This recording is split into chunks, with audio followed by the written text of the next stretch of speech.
आकाशवाणी संबलपुर जुहार आंचलिक खबर पढ़ुछन भारत गौरव दास। प्रधानमंत्री नरेंद्र मोदी आज तमिलनाडुर कोयम्बाटूर पीएम किसान सम्मान निधि योजनार 21 नंबर किस्तिर 500 टंका बांटबे।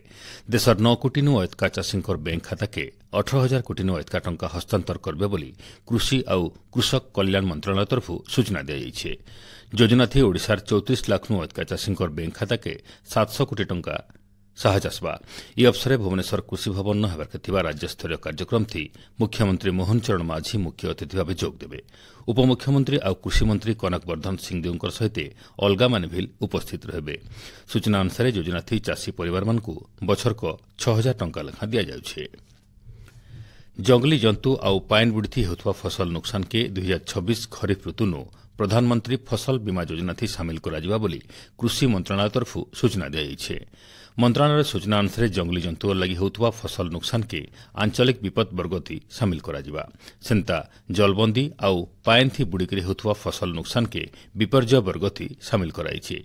ई रकमर फसल नुकसान लगी तालिका तैयार करी प्रभावित इलाका मानकु चिन्हट करबार के मंत्रालय तरफ राज्य मानकु निर्देश दिया जाइछे। राज्य आउ 4टा नुआ तहसिल गठन करबार के राज्य सरकार निष्पत्ति नैछन। सेतिर भितरे भुवनेश्वर 2टा कटक आउ संबलपुर गुटे लेखा अतिरिक्त तहसिल गठन कराजिबा। इथिर लगी 7 दिन भितरे प्रस्ताव देवार के ई जिल्ला मानकर जिल्लापाल मानकु राजस्व विभाग तरफ निर्देश दिया जाइछे। बछर बछर धरी पड़ी रहितवा जमीजमा विवाद मामलार समाधान आउ ई दिगे सेवा तुर्ती करबार लगी विभाग तरफ निष्पत्ति निया जाइछे। राज्य युक्त 2 श्रेणी तक विद्यार्थी मानकु राज्य मुक्त विद्यालय प्रतिष्ठान जरिए पाठपढ़ार सुजोग मिलबा। ओडिशा विश्वविद्यालय कार्यक्रम प्राधिकरण ओसेपा तरफ ई बाबदे जातीय मुक्त विद्यालय प्रतिष्ठान संगे चुक्ति स्वाक्षरित होइछे। आघनु मुक्त विद्यालय 10 श्रेणी उतरू ना लेखाबार के 2600 टंका देवार के पड़ुला। मात्र चुक्ति अनुसार युक्त 2 श्रेणी तक छात्र छात्री मानकु आउ फीस देवार के नहीं पड़े। भुवनेश्वर जयदेव भवन आज दिन 10 बजे 72 नंबर निखिल भारत समवाय सप्ताह राज्यस्तरीय उत्सव पालन करा। कार्यक्रम थी समवाय आउ बयन शिल्प मंत्री प्रदीप बड़सामत मुख्य अतिथि भाव जोगदेवार कार्यसूची रही। भुवनेश्वर मिशन शक्ति भवन ठाने राज्य सरकार तरफ गलाकाल स्वयं सहायक गोष्ठी मानकु ऋणर सुध टंका फेराई। कार्यक्रम थी उपमुख्यमंत्री प्रभाती परिड़ा जोगदेकरी महिला मानकु सुध टंका फेरेकरी सरकार महिला मानकु जीविका भित्तिक अर्थनैतिक मॉडल जरिए सशक्त करबार लगी सबुबले प्रतिश्रुतिबद्ध हान बोली कहिछन।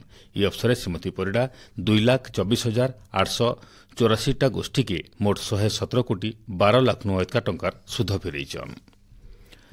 नुआदिल्ली लोकसभा सचिवालय गणतंत्र लगी संसदीय गवेषणा आउ तालीम संगठन प्राइड तरफ 12टा देशर 40 जन प्रतिनिधि ओडिशा गस्त थी आसीछन।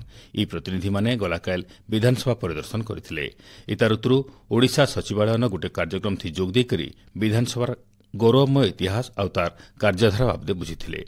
कार्यक्रम थी बाचस्पति सोरमा पाढ़ी संसदीय व्यापार मंत्री डॉ मुकेश महालिंग सांसद सुजित कुमार आउ अलगा अधिकारी माने उपस्थित थिले।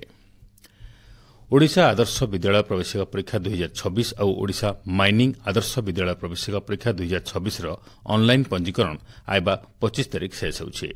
आशायी छात्र छात्री माने www.bscodisha.ac.in आउ www.oav.edu.in थी जाइकरी पंजीकरण करि पारबे। लोकमानकर भितरे परिमल आर शौचालय व्यवहार लगी सचेतनता सृष्टि उद्देश्य थी आज विश्व शौचालय दिवस पालन कराउछे। 2013 मसीहा थी विश्व शौचालय दिवस पालन लगी मिलित जातिसंघ तरफ आनुष्ठानिक भावे घोषणा होइतिला। सेदिनु फी बछर नवेम्बर 19 तारिख के विश्व शौचालय दिवस भावे पालन कराउछे। ई अवसर सारा देशे भिन्न भिन्न कार्यक्रम मान आयोजन कराउछे। आज हेउछे विश्व दीर्घस्थायी श्वास अवरोधी फुसफुस रोग सीओपीडी दिवस। बहुदिन तक खांसी हेबा निश्वास प्रश्वास थी कष्ट हेबार बागिर कारण होउछे ई रोगर लक्षण। इथु बंचबार के हेले धूम्रपान छाड़बार सहित ठीक समय थी खाइबार आर डाक्तरी परामर्श नेबार जरूरी है। इथिर लगी राज्य स्वास्थ्य आउ परिवार कल्याण विभाग तरफ लोककु सचेतन कराउछे। सारा राज्य शीतर प्रवाह गलाकाल सामान्य कमिछे। आइबा 24 घंटा तक राज्यर बड़भागी जगह पाग एंता रहबा। आइबा 2 दिन भितरे रातिर तापमात्रा आहरी 2-3 डिग्री तक बढ़िकरी शीत आउ टिके कमी पारे बोली भुवनेश्वर आंचलिक पाणीपाग विज्ञान केन्द्र तरफ अनुमान कराइछे। एछिनी आंचलिक खबर न शेष होला। आरबलार आंचलिक खबर सुनी पारबे राति 7:02 थी। जुहार।